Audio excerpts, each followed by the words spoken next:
السلام عليكم ورحمة الله تعالى وبركاته. كي دايرين؟ لاباس عليكم؟ واش اخباركم؟ احوالكم بخير وعلى خير.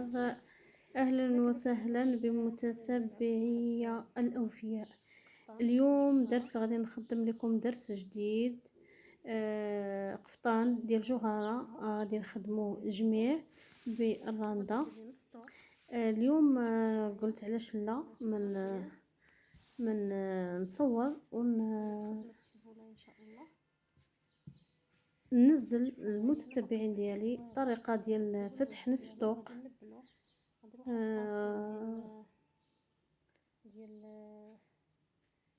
نصف طوق صغير. انا ديجا كنت نزلت معكم نصف طوق في قناتي الثانيه ديال تعليم الراندا الاء لتعليم الراندا والطرز الرباطي والتنبات. كما كتشوفوا معايا هنايا، اول حاجه غادي نبلو ناخذ السنتيم ديالنا كالعاده، وغادي نبلو القفطان ديالنا كامل، الا كان مفتوح الا كان كامل تقريبا يعني مفصل وديز عليه السورجي، مدوزين عليه السورجي ومازال ما ملاقينوش من الجناب، غادي تنبلو كامل بسنتيم ديال الخياطه فقط. وغادي تلاقيو ملي كتساليو كتلاقيو الكتاف الكتاف ديال القدام وديال الظهر، وكتلاقيهم في جهه واحده، وكتشوفوا العبار واش غادي مقاد ولا لا. هنايا انا عندي القفطان هنايا ملاقي من الجناب مولاتو مخيطه بالماكينه، فهنايا غادي نلاقي غادي ناخذ سنتيم غير من العنق والقدام فقط، وغادي نرجع لكم باش غادي ناخذ العبار ديال شحال غندير في نصف الطوق. هنايا كما كتشوفوا كنقادو الطوق مزيان، كنقادو وغادي ناخذ سنتيم باش غادي نعبر. تقريبا انا غادي نخدم هنا غادي ندير 40 سنتيم، وانتو كل واحد عنده الاختيار ديالو، يعني 40 36 38 على حسب كل واحد اشنو باغي الكليان ديالو. هنا درت 40 سنتيم.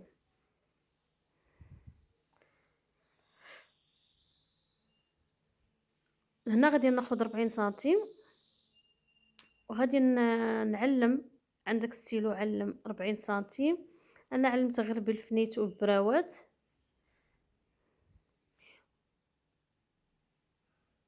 صافي غادي نعلم هنايا. عندك مثلث ولا مسطره هما باش غادي تخدمي في هذه المرحله اللي جايه.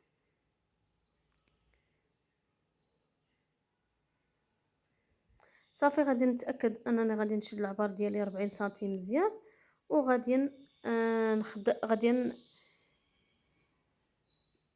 ناخذ القياس ديال المثلث تقريبا من الجهتين.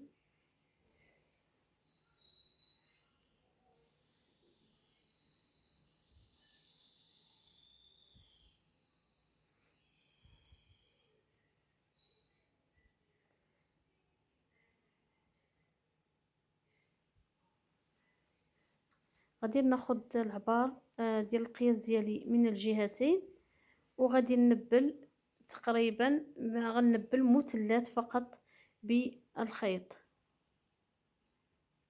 ويكون العبار غادي مستقيم من الطرفين، يعني من الجهه اليمنى والجهه اليسرى بجوج يكونوا على شكل مستطيل. ملي كنتنيو يعني وكنبغوا ناخذوا داك المثلث اللي غادي نخدموا عليه غادي نفتحوا عليه نصف الطوق.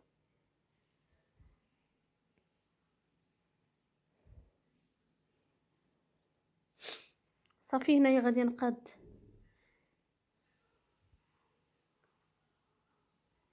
المثلث ديالي كما كتشوفوا هنا كنقاد مزيان. صافي كنتاكد من العبار من كل شيء. انا نبلته هنا بواحد، انا خديته هنايا بواحد الفنيت وبراوات صغار. اللي عنده ستيلو يعلم.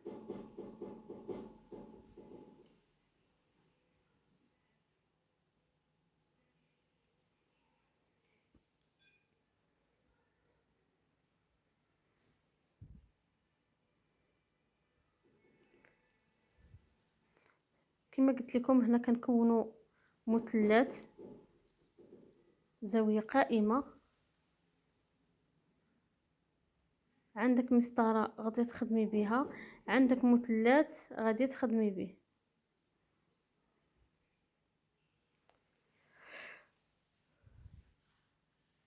ما عندكش كديري ورقه وكتشدي على العبر باش يجيك مستقيم من الجهتين،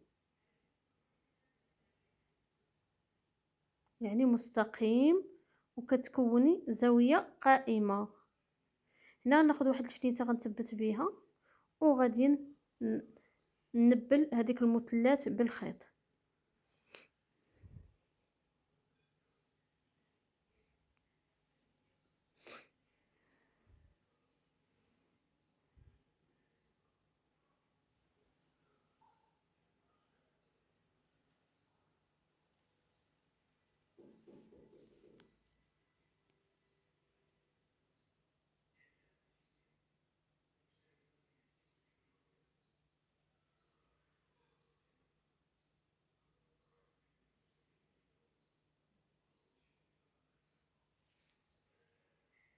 صافي غادي نبل وناخذ نفس الطريقه غادي نخدم بها الجهه الثانيه.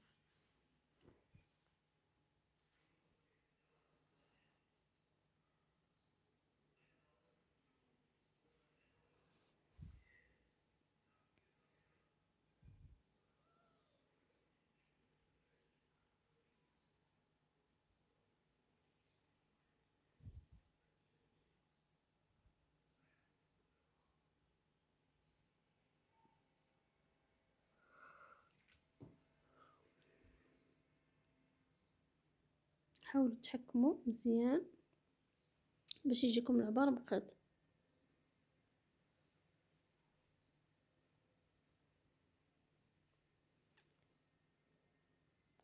صافي هنا غادي نقطع الخيط وغندوز ثاني لهاد الطرف الثاني.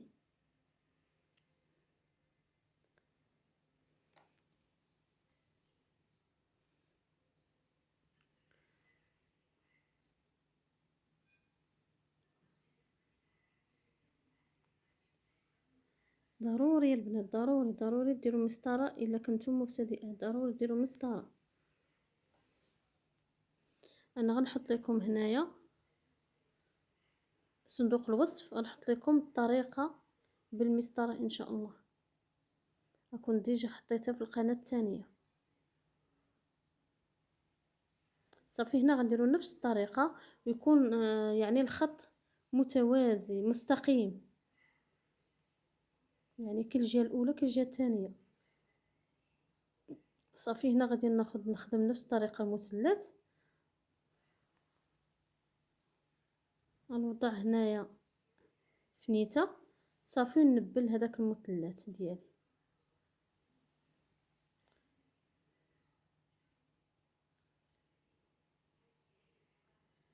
ان شاء الله ملي كنساليو هنايا هذا المثلث كنشوف شحال باش غادي اش مزوقه غادي نهبط بها لتحت باش نطلع عليها الغرزات ديال نصف طوق.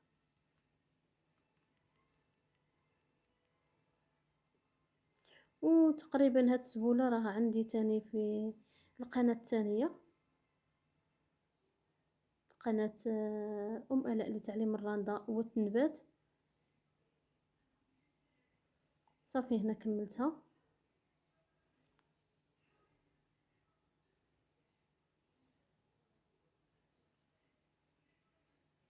وان شاء الله الفيديو المقبل غادي نكمل معكم تتمه المرحله الاخيره ديال فتح نصف طوق. ملي غادي نخدم بدايه ديال البوزه غادي نقطعو جميع. صافي هنا خاصو يكون كما قلت لكم مستقيم ومكونين يعني مثلثات مستقيمات، نصف مثلث.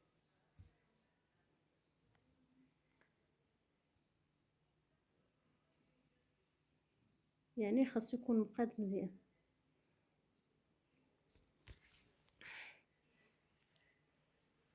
ان شاء الله في الدرس المقبل غادي نكمل معكم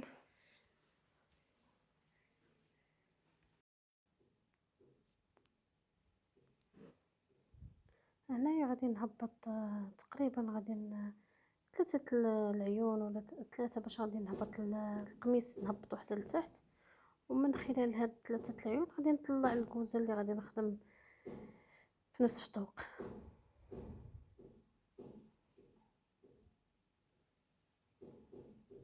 صافي هنا كما كتشوفوا غادي باش نبدا هنايا نصف طوق.